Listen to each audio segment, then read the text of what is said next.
I lived in New York for a long time, and I've had my fair exposure to people who've had infinite resources, and they're often such fucking miserable people. People who are not necessarily rich don't necessarily understand what I call the cost of ownership.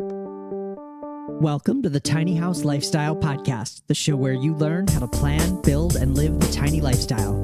I'm your host, Ethan Waldman, and this is episode 221 with David Friedlander. David has been an advocate for widespread adoption of minimal and tiny/low impact living for over a decade. He's been featured in the New York Times, Minimalism documentary, and much more. In this wide-ranging conversation, we explore micro-living, hotel living, and what needs to change in our culture to more fully support a sustainable future living on this planet. I hope you stick around. I want to tell you about something that I think will be super helpful as you plan, design, and build your tiny house. Tiny House Decisions is the guide that I wish I had when I was building my tiny house. It comes in 3 different packages to help you on your unique tiny house journey. And if you're struggling to just figure out the systems for your tiny house, like how you're going to heat it, how you're going to plumb it, what construction technique are you going to use, like SIPs or stick framing or steel framing. Tiny House Decisions will take you through all these processes systematically and help you come up with a design that works for you. Right now, I'm offering 20% off any package of Tiny House Decisions. For listeners of the show, you can head over to thetinyhouse.net/THD to learn more and use the coupon code TINY at checkout for 20% off any package. Again, that's thetinyhouse.net/THD and use the coupon code TINY for 20% off.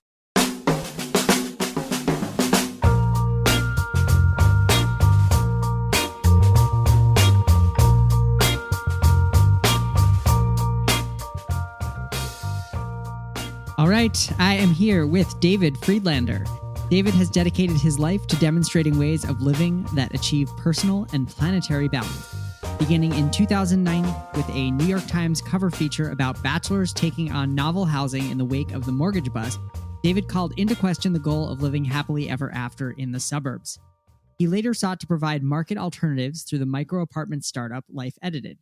During his time there, David became a recognized authority in microhousing and minimalism, landing in the Times a couple more times, Dwell, and the documentary Minimalism, a documentary about important things. David currently lives in Boulder, Colorado, consulting and developing a new startup, Run House. David Friedlander, welcome to the show. Thanks for having me, Ethan.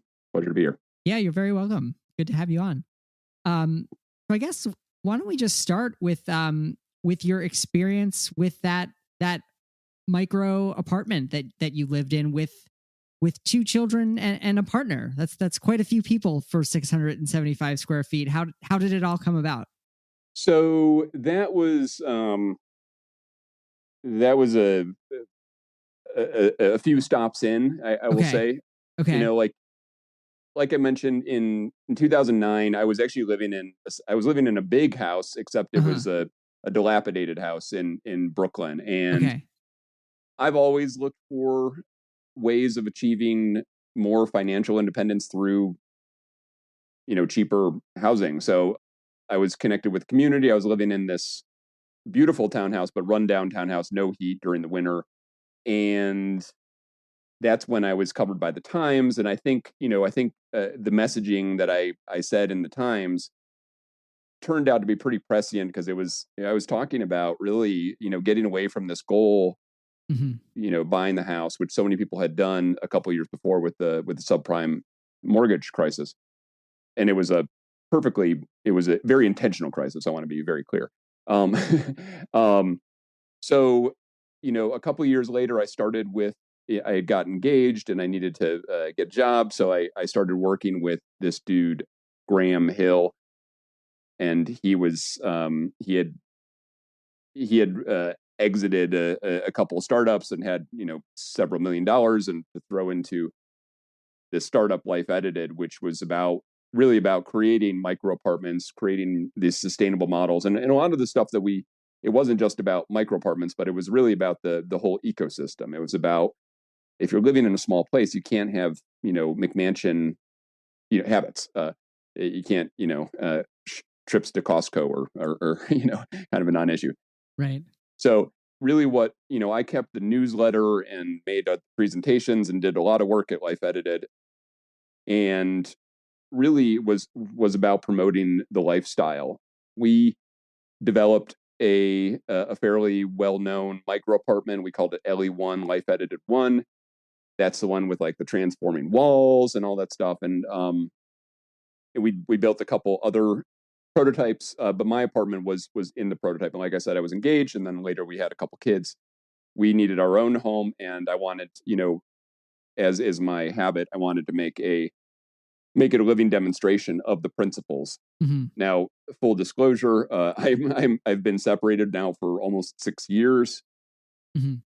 and I certainly won't blame it on the apartment itself, but I will put a lot of blame on just sort of the American dream of being independent. And yeah, independence in this case means being a homeowner, having your partner that you can basically squirrel away with and watch Netflix, all night, mm-hmm.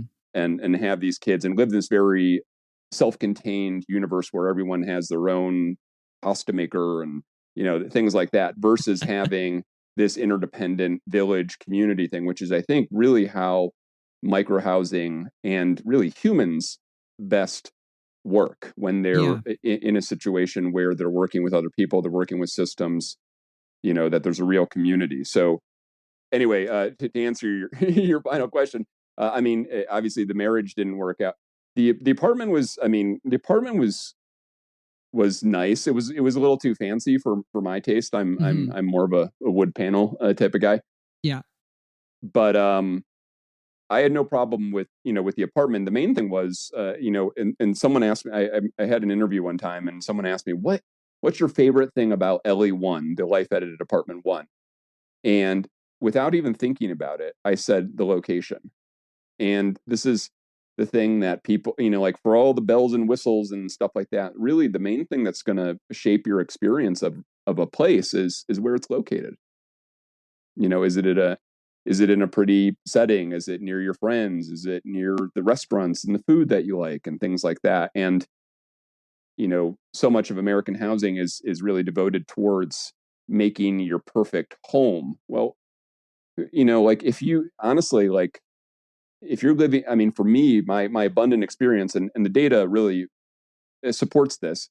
Like, if you have a healthy, happy community and friend set and you're engaged in the world, your house isn't that important. It's not that important to escape when the main aggregates of your life are fulfilling.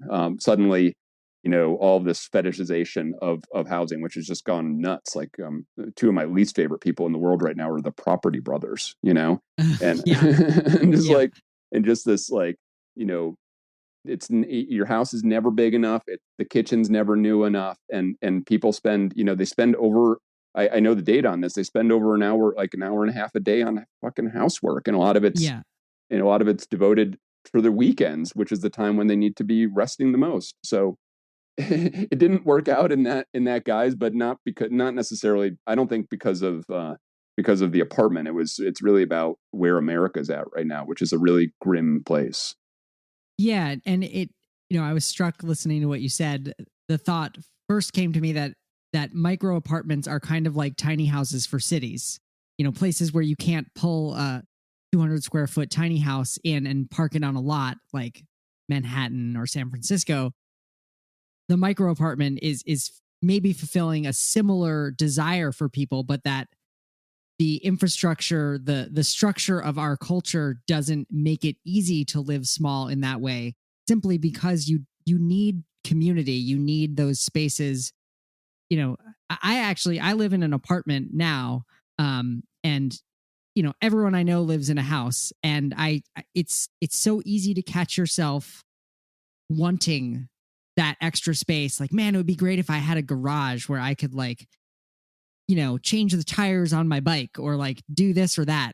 But the reality is, like, you don't need that space, but it's just like, it's being constantly kind of sold to you overtly and covertly, just that everybody around you is kind of doing it differently.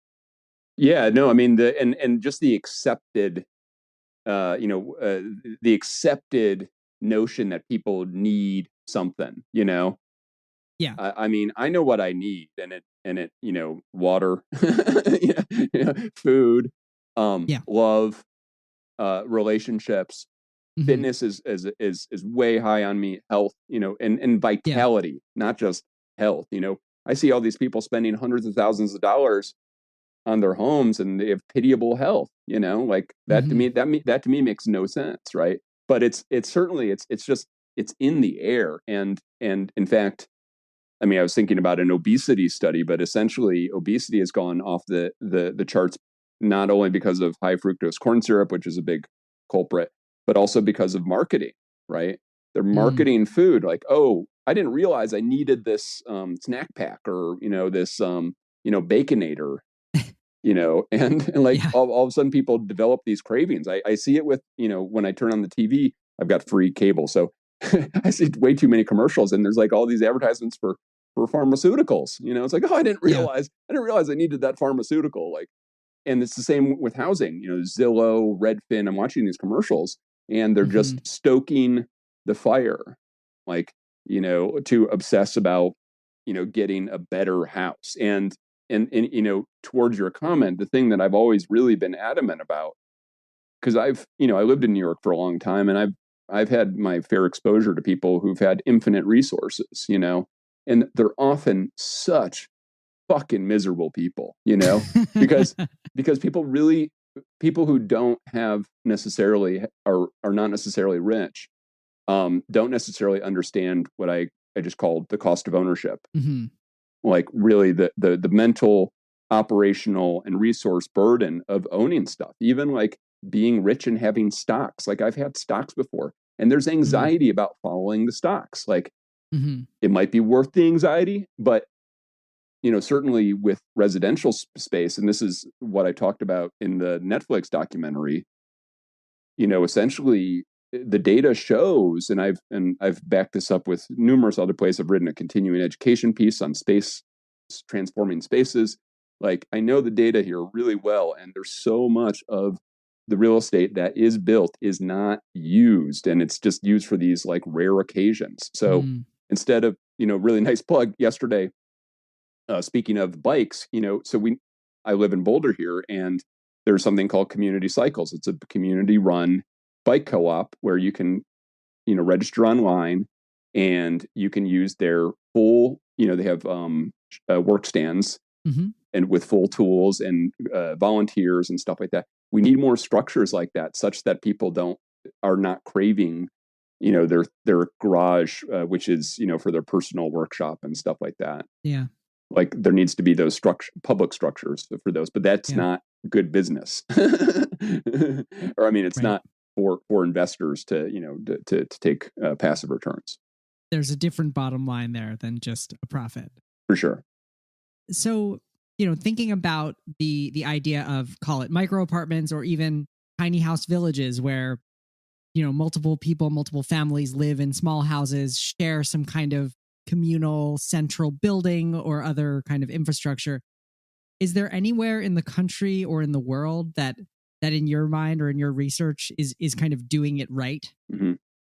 And also, what would you define as, doing it right? Yeah. I know, I'm not intimate enough Mm-hmm. with a lot of the eco villages and stuff like that. Certainly eco villages as a proper movement. I haven't spent any time in there personally, but certainly conceptually they're doing the right stuff. Eco villages is a global movement, and it's just what it sounds like. It's a independent, usually has some sort of sometimes people work. Do you know about eco villages? I imagine you do. Yeah, Yeah. in a general way. Yeah. They tend to be a little bit more off grid. People sometimes Mm-hmm. work outside, but sometimes work in, just inside. I personally like, I'm not, for better or worse, I'm a product of culture, and I like being around culture. So the Mm-hmm. off grid stuff has less appeal to me.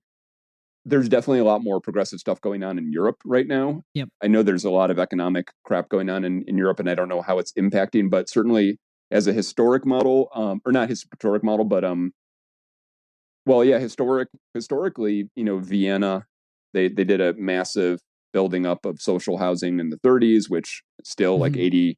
80% of the population live in affordably. And when you ask what working it, what is a working situation? It's when people can people can like afford to live their lives and not just, and when I say live their lives, I'm saying like they have lives, they have friends, they have recreation, they have balance between their work lives, their social lives. Right now, like everyone, people are generally encouraged to be imbalanced. Working to pay for the house that they can enjoy. It just makes fucking no Yeah. sense.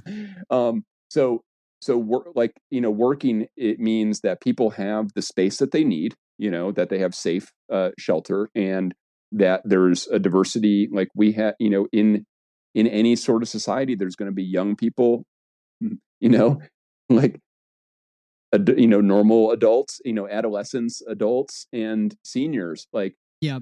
everyone needs a place. Do people have a place? So that means there's a diversity of housing, there's a diversity of jobs, and people don't necessarily have to do super commutes. So that's what's working. Hmm. That's my definition of working, and that can work like in its own independent system, like in an off-grid tiny house village. Yep. And a lot of people in permaculture, I know a lot of that stuff's going up right now, and I'm just starting to get interested in what do you call them, DAOs. Uh, like people are starting to think, because the system is so fucked up, are thinking like, how do we create our own system? In terms of ones that are kind of grafted onto a problematic system, the one I want to bring up is in Germany and Austria. They have a system called Baugruppen, Hmm. where people, generally friends, and they'll actually develop a building, and they'll develop it around their needs, and they tend to be very social in nature. And generally speaking, Europeans tend not to be quite as supersized as Americans. And I mean, obviously there's a lot of like traditional, I'm sure there's a million traditional villages that had had been working great until Yeah. industrialization, and some colonialists said, hey, work in our maquiadora. So Yeah. Yeah. I hope that answers your question. Yeah. Yeah. Totally. You know, you mentioned that you like to be around culture. So, you lived in New York, you live in Boulder now. And I know that Boulder is a very expensive place to live. And it's one of those places, much like Burlington, Vermont, where I live, where it's getting less and less possible to live here if you don't have like a tech job, or you're not telecommuting from a city earning like a lot of money. So I'm curious what you actually sent me a spreadsheet of the places that you've lived over. I'm actually not sure how long, but it seems like a long time. And you also mentioned that you've lived in hotels more or less since 2019. So what are some ways that you have figured out how to live in the places that you want to live, and do it affordably in a way that works for you? Yeah, I mean, right now I basically live in a efficiency apartment slash long stay Hmm. hotel. It's not fancy, but it has a decent location. I still can't find this quote, but apparently the billionaire tycoon, what's his name, Aristotle Onassis, said something about buy the live in the best address you can afford, and that's generally been my attitude. I don't believe that every place is the same. I like places that are in the mountain, that have mountains and water, and that Hmm. have decent food. And I'm kind of snobby that way. So, Yep. and that's just a function of my history and privilege and all that stuff. The one thing I've been willing to do consistently is take interesting, like most people, like look at my living situation. They're like, they kind of scoff at it. Yeah. It's what I can afford right now. I live alone. I'm also 46 years old, and when I work, I make okay money. I'm not in a great situation, but other things that I've done, I lived out of my van for a couple summers ago, Hmm. and I have a lot of feelings about, again, like differentiating adequate, like adequate shelter with a home. because I miss so many aspects of living outside and living in the van. So yeah, generally generally trying to find as cheap a rent as I can in the best location. That's been my general strategy. But again, it's really, I'm not spending, for me, like I'm spending over $1,000 right now, which is a non which is a reasonable amount of money for me right now. And I think with, if you really, the end goal is to kind of to make an exit strategy from the matrix that we call modern industrial American society. I don't think that's too much. That still requires like a real investment in kind of perpetuating, a lot of jobs nowadays are really perpetuating pretty ugly agendas.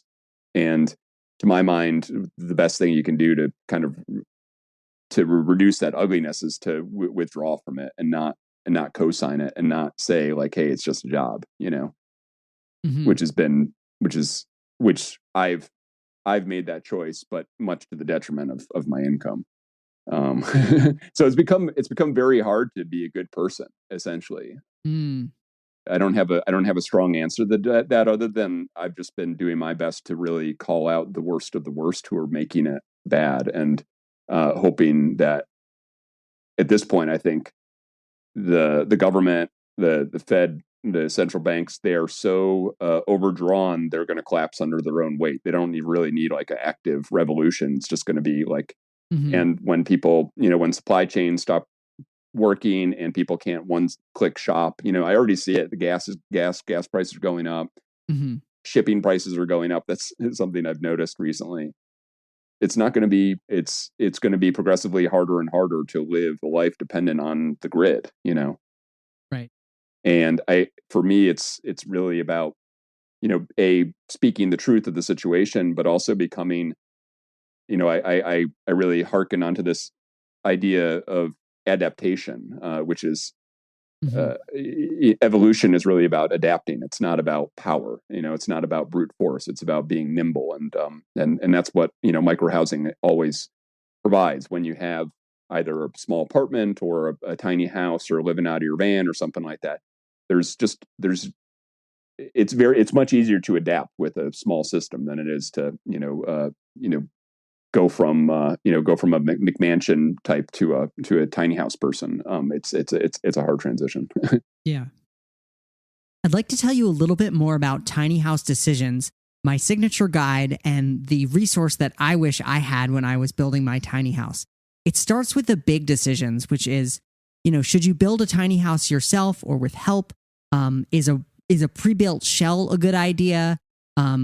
Is a house on wheels better than on the ground, and what works better for you? Deciding on the overall size, deciding on whether you should use custom plans or pre-made plans, different types of trailers, and more. Then in part 2, we get into the systems. So heat, water, showers, hot water, toilets, electrical, refrigeration, ventilation. And we're only 2/3 of the way through the book at this point. From systems, we go into construction decisions, talking about nails versus screws, SIPs versus stick framed versus advanced framing versus metal framing. We talk about how to construct a subfloor, sheathing, roofing materials, insulation, windows, flooring, kitchen. I know I'm just reading off the table of contents, but I just want to give you a sense of how comprehensive Tiny House Decisions is. It's a total of 170 pages. It contains tons of full color drawings, diagrams, and resources.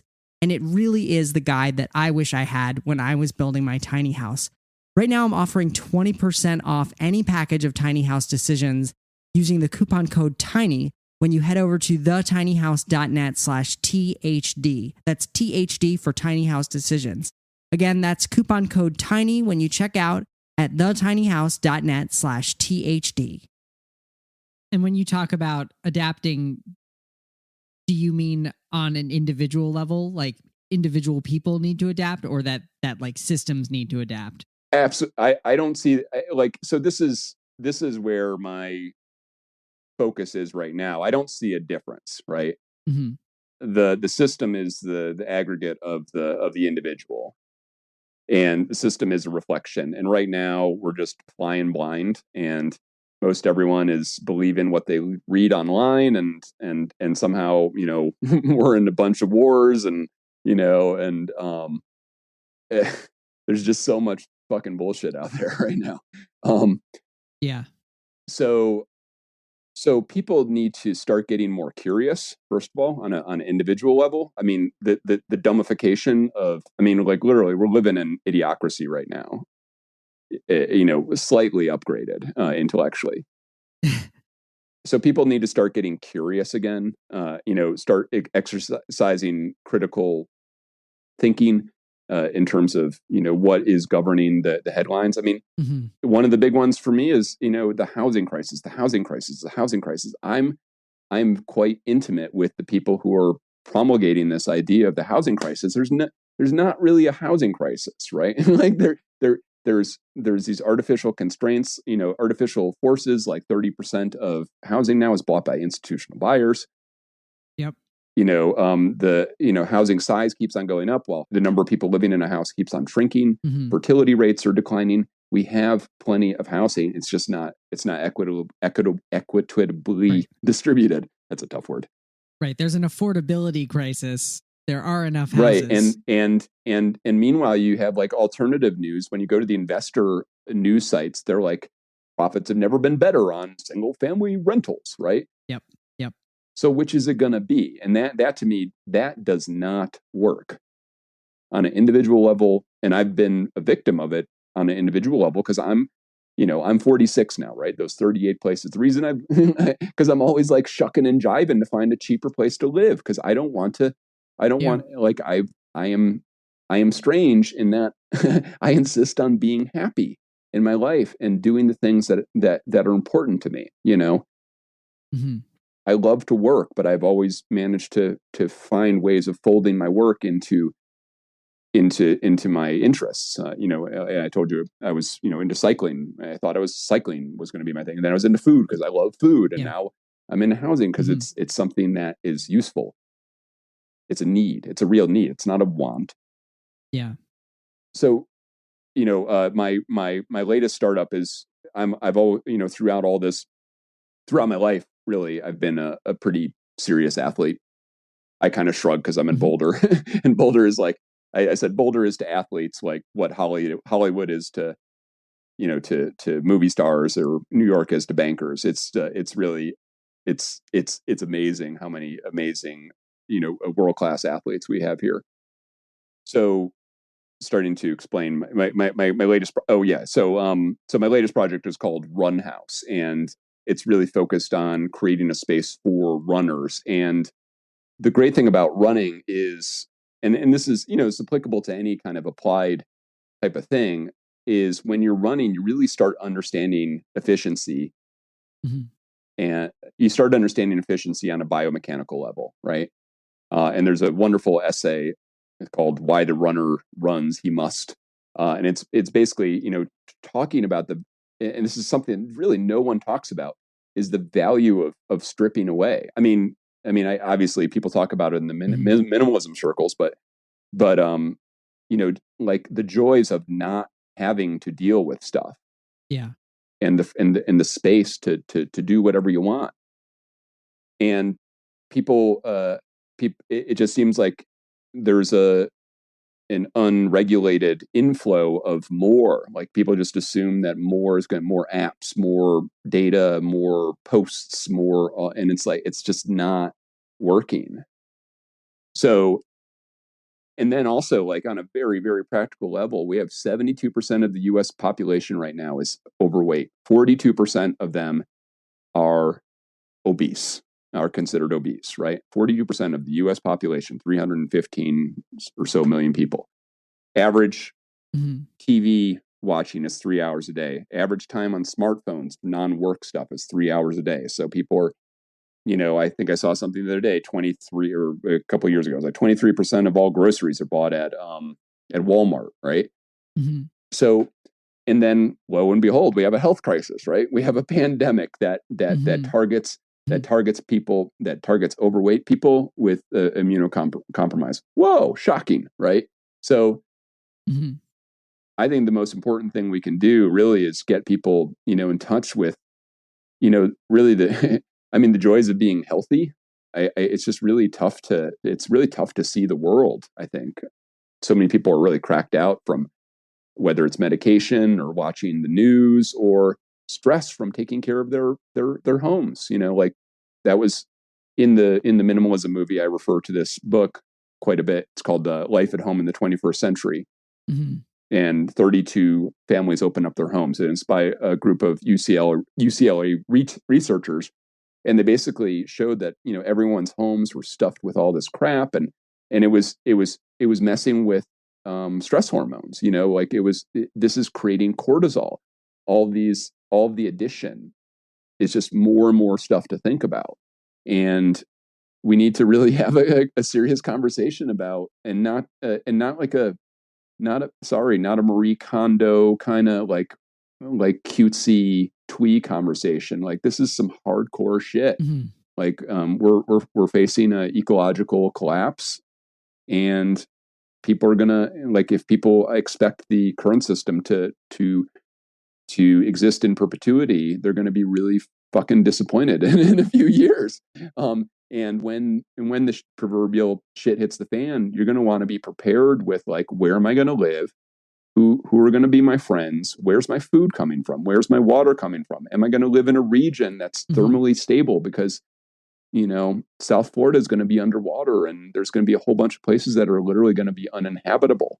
Like, do you have answers for those? I've got some preliminary answers to that for myself and for my own well-being. And I'm very tapped into people who are working those kind of in those domains. How are we going to move into the 21st century in a way that's dealing with reality, material reality, resource reality, social realities, economic realities. So, don't you think that Marie Kondo and that kind of stuff, though it is kind of twee, I'll use the word that you used. I do know, I know people who read that book or saw the show, and that inspired them to actually get rid of some of their crap. And I think that that's ultimately a good thing. However, you get introduced to that idea of like, oh, I could get rid of a lot of this stuff that I don't need, and I will be happier. However you get introduced to that, I think that's an okay thing. Yeah, I hazard to say it's not it's not urgent enough. Like people act like people act like this is some sort of I had an essay that I took down, but it was the New York Times has written like a million different perspectives. I ghost wrote a piece. It was one of the best emailed pieces in 2013 about minimalism and people. Wow. And like this is not about like a fad. It's about like we need to align our consumption with available with resources like we did for thousands of years, but have basically forgotten about and extract. So I certainly don't want to dismiss it. And same goes with the minimalists. And I'm in the minimalist movie, right? Mm-hmm. I want to be very clear. I've done a lot of other stuff that I'm super proud of, more proud of, but by virtue of it getting aired on Netflix, kind of increased my exposure quite a bit. And I'm proud of the stuff that I talked about. Sure. But really, at this point, I think we need to get into like a real systems change, and the time's like running out, and it's almost like I said, it's almost impossible to live a low impact life. I know so many people. I'm a clever guy, and I can charge money for consulting fees and deliver value, and and I have no problem with it. And but a lot of people don't have my resources. I went to Columbia University, right? Like that's impressive to some people. I know a shit ton of people who didn't go to Columbia, and they're like in my similar financial situation. They have no fucking place to go. They have they have no retirement plan. They have very little place in the system.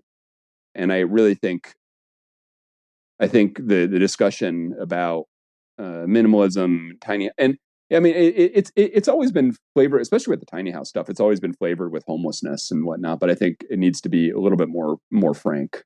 and talking about the economics of it all. Yeah. Well, before we started rolling, you used this phrase, the kind of the regulatory hurdles to living a low impact life. And I was curious, can you expand on that? Like, what are the regulatory hurdles? Because we've definitely, talked about how culturally living a low impact life is difficult, and the way that our cities and systems are set up is difficult. But from a regulatory perspective, what do you see as the hurdles? Well, the baseline expense of living a life is just, it's too damn expensive. And a lot of it has to do with the way that we've developed our land, which is primarily single family housing, right? So 80% of US housing is single family housing. And essentially, single family housing has been developed around the car. So immediately, the average cost of a car per month is $900. You're saddled with this car tax. Most Americans are saddled with this car tax. Then they're paying their, most people pay in excess of 30% of their housing expenses, or their income to housing expenses. Now we have, basically we have the Fed has printed 80% of all U.S. currency in the last 2 years. It has glutted the market with currency, which is driving inflation. So just going to the grocery store to buy your dried beans has become 40% more expensive, right? So, and then forget about health insurance. And if you go to health insurance, if you do buy health insurance, you're basically paying for someone else's sickness a lot of the time, right? So, I mean, these are some of the baseline things. Like, really, you are like, to the government and to society, you are least likely to be harassed if you just go to work and pay your rent or your mortgage, and send your kids to school and do all these, societally normative things, but you will not break free. You will not have a lot of leisure time. You will not have time to spend with your friends. And you're going to probably start turning to, just as people are, it's so culturally normative to talk about housing. It's super culturally normative to numb out, like to go get drunk, or to, do gaming, or watch TV. Again, the message is in the medium with single family housing in particular, but it's even true of apartments, because of single zoning, that will have like an apartment just hanging out away from shops, away from so essentially the nature of the format is to be isolating. It is to get people in their homes, basically in front of their TV. Suburbia could not exist without TV. It's not changing everywhere, but I know that like Minneapolis recently killed single family zoning for any new residential builds. I think that cities are slowly coming around, at least to the idea that single family zoning is bad and creates, it basically helps to perpetuate a racist system of housing. the YIMBY, yes, in my backyard, YIMBY NIMBY, and I've been long associated with that. I'm in general, I am, like I said at the outset, I'm in favor of a much more European flavor of, I like villages, right? Why wouldn't you want to just, I lived in Brooklyn and New York for 20 years, and I like the fact that I could walk out my door and go to a cafe, and I was going to run into a few friends. It made me a happier, smarter, more connected person. I see people all around, they look scared and disconnected and lonely because they don't have that stuff in their lives. They don't. And what do? They go to Europe. They go to Europe to visit it, right? Like, oh, this is so charming. And then they go back home and then, sink back into their lazy boy with their iPad and their, 60,000 channels. So, so the problem with what's happened with the YIMBY conversation is the replacement architecture it needs there needs to be a much more sophisticated conversation, because a lot of times the people who are supporting YIMBY stuff, they are literally supporting these really awful, usually almost invariably what's going up in cities, whether it's New York, San Francisco, Seattle, DC, Boston, and I'm familiar with all of those markets. You can take me to task on this, or in LA.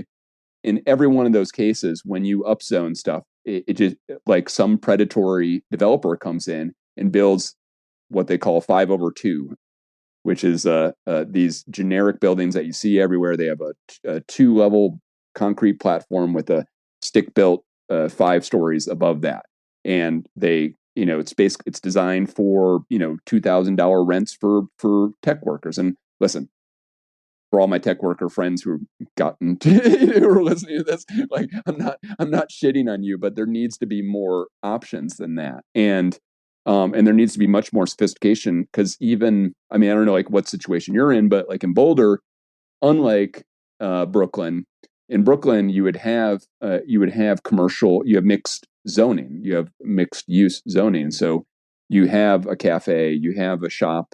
Here, even in Boulder, it's very unlikely that you're going to have an apartment building with shops at the bottom that are, so people, even if they're living in apartments, generally are driving, and driving really is I mean, it's such a scourge.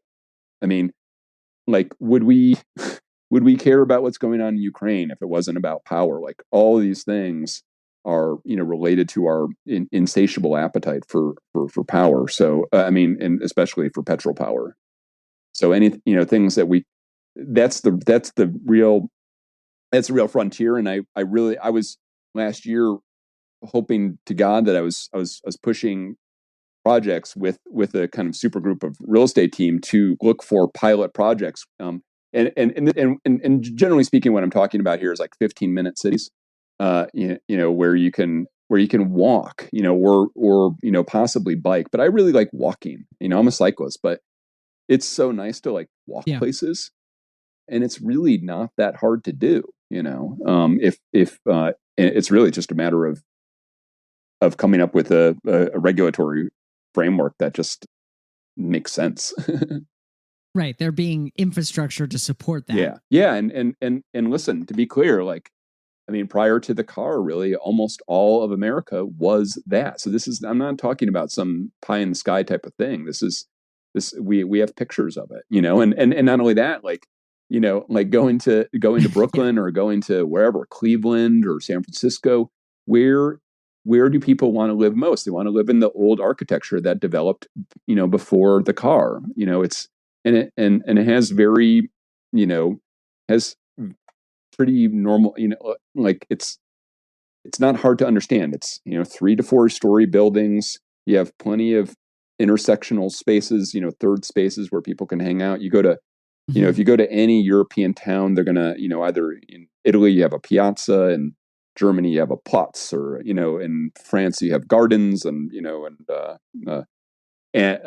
plus, and these were designed, these urban typologies were designed over thousands of years, and essentially America and I mean, the big three are our former colonies, America, Canada, and Australia, have essentially ditched those as models. They're like, no, we're gonna give everyone their own shitty McMansion kingdom, and they can have their SUV, and forget about being near their friends, forget about grabbing a pint after work.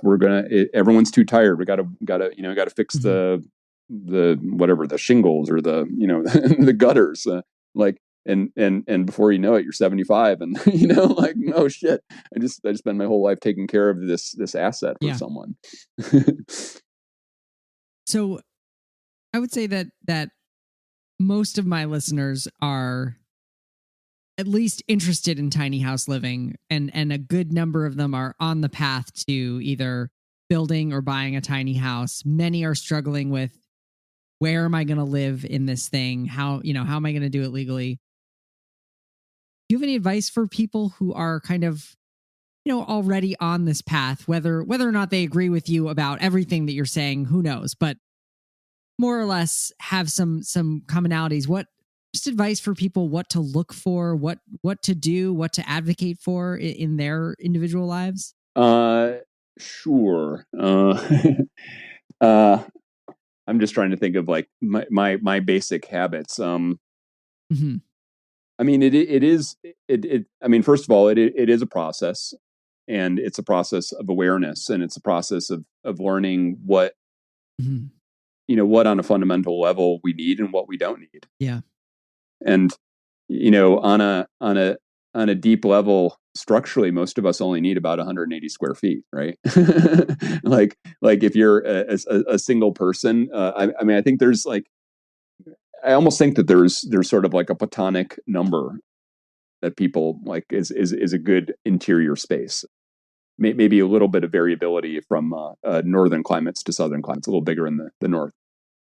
But it's not that much is my point. And then, learning, and then, I mean, I think I said it before, but the things that are really important to me are, the health is top of list. I mean, like really basic stuff Mm-hmm. like sleeping and eating, making sure that I'm on top of those things, and then that I'm having healthy, that I live in a community and that I'm connected with people.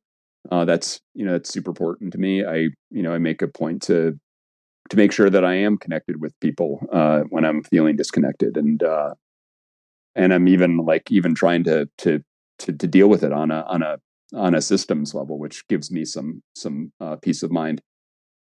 And I think, I mean, the tacit advice here is when you start really accentuating the important stuff, the things that are really valuable to you, the other stuff will start stripping away. And also really understanding that I think of a quote from the minimalist Dave Bruno. I don't know, I'm paraphrasing, Mm-hmm. but it's like, stuff is not passive. It demands your attention. Yeah. And start really understanding that the things that are really not part of the things that we love are generally the things that are detracting from our lives. They're taking our time away, and to start cultivating awareness of that stuff, and start shedding away like what am I here for? And I think that's a deeper conversation. Like I think we need like a real spiritual awakening. Mm-hmm. Like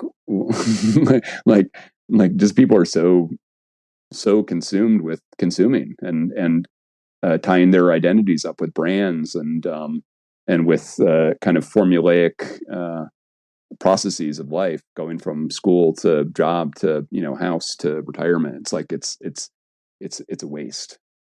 It's a waste of life. So yeah, again, like playing up the important stuff and stripping away the unimportant, and then also realizing this is something that I I haven't drank in 23 years, right? But I was very involved with Mm-hmm. 12-step recovery and whatnot. And one of the concepts that I like thinking about, and I think about this when I'm dealing with any hard situation, is not doing the normal thing is a thing. So not making the purchase, not hopping in the car, not buying into the nonsense of your house obsessed friends or your stuff obsessed, like not reacting it's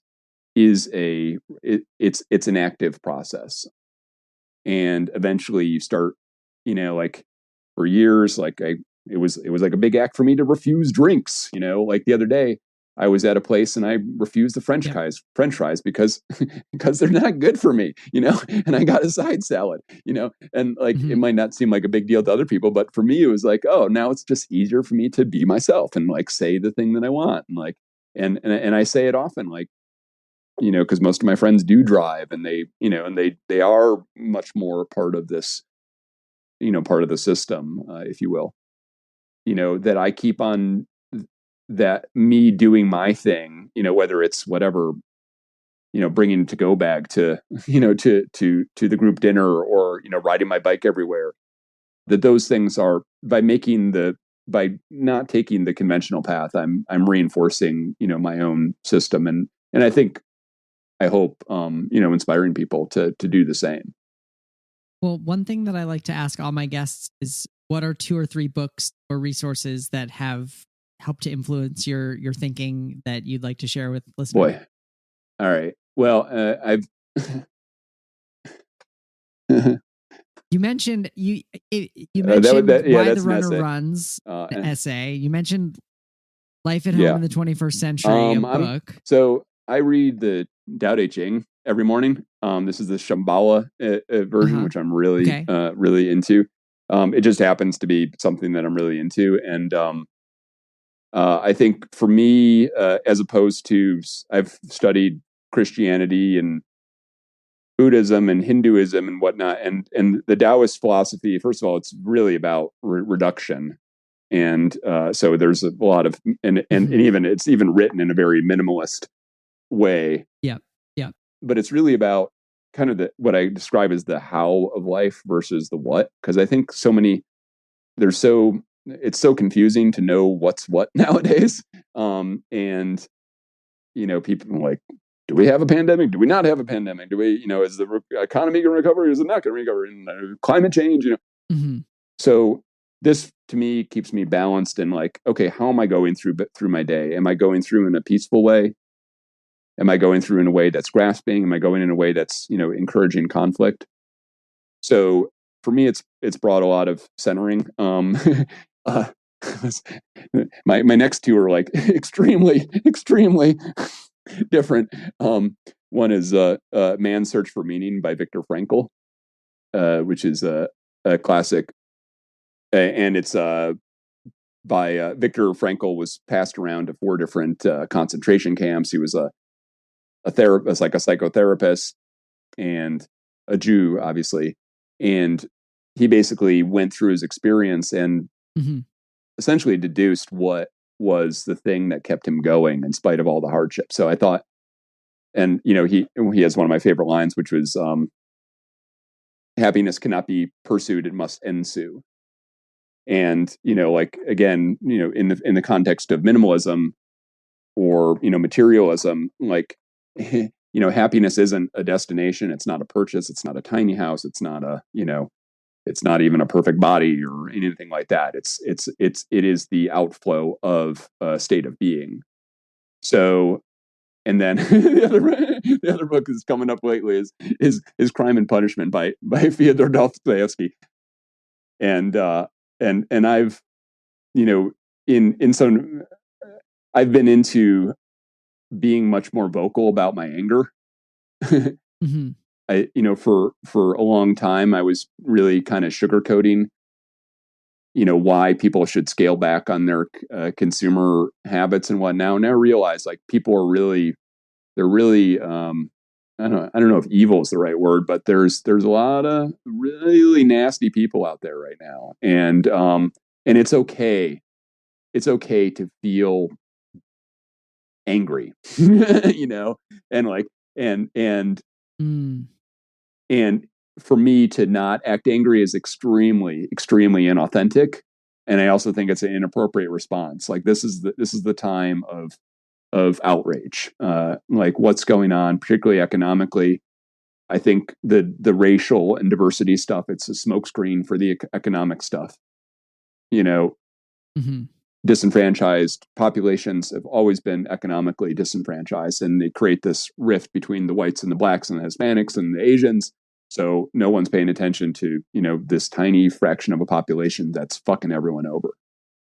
So, so yeah, Crime and Punishment. I haven't read it in a while, but I've been thinking about the protagonist quite a bit, and just like, okay, like there's a reason this book is popular, and to understand these more base parts of ourselves.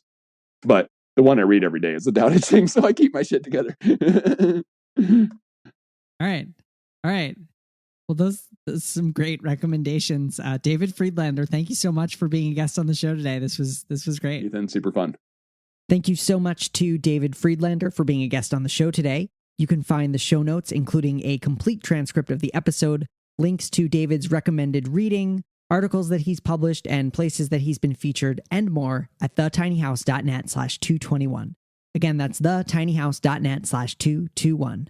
Well, that's all for this week. I'm your host, Ethan Waldman, and I'll be back next week with another episode of the Tiny House Lifestyle Podcast.